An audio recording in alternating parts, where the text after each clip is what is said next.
Okay, you'll have to excuse the noise. We are standing here in front of the Adams County Courthouse here on Baltimore Street. Now, when Gettysburg became the county seat for Adams County in the year 1800, not too long after that, in 1804, the first courthouse was built, and that was built on the town square where the Lincoln Hotel sits today. In 1859, to provide a courthouse for a thriving community of Gettysburg, this courthouse was built. Now, the bell tower, the bell that is in the bell tower was actually cast in Philadelphia in 1804. Now, this house here was built in 1859, and we're going to take a quick walk across the road here and talk about its action in the battle. As Confederate troops came into town here just before the Battle of Gettysburg,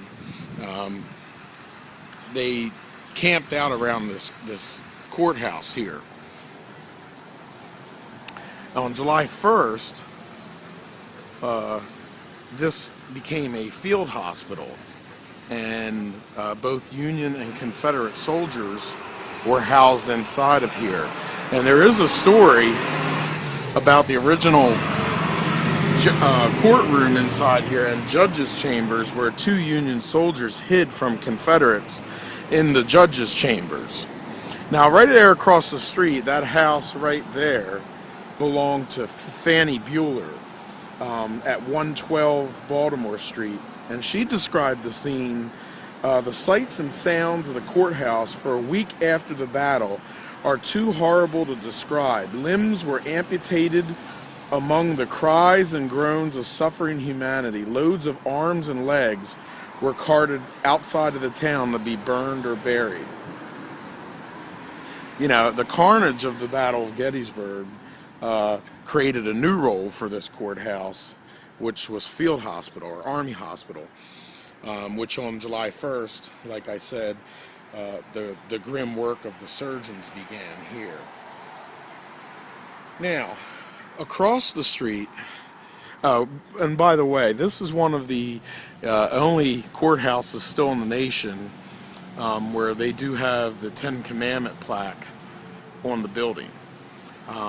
And there was a group years ago that was going around the different courthouses in the nation and demanding, I believe they were an atheist group, but they were demanding that the Ten Commandments be taken down from courthouses all across the country. And a lot of those courthouses, those Ten Commandments were taken down. And there was an action to have them taken down on this courthouse. However, because of the Battle of Gettysburg, and the significance it plays in the nation's history, they were unable to successfully have these plaques taken down because they weren't a religious plaque. They were now a historical plaque on a historical building in a historical town. So that's kind of a neat little story there, that group was unable to do that because of its historical nature. So the historical nature of the courthouse actually saved the religious nature of those plaques. Again, this has been the Adams County Courthouse, built in 1859 to replace the original structure that was standing right there where the hotel at the square stands today. And it was used as a field hospital on July 1st, 1863. And surgeons amputating arms and legs, one of the only courthouses in the entire nation where became a field hospital and amputations were being done, still stands here today. It's one of the only buildings that was photographed before the Battle of Gettysburg, and it sits directly across the street from the Fannie Bueller house, which is over here at 112 Baltimore Street, who was a witness to both the Battle of Gettysburg and the field hospital of the Adams County Courthouse.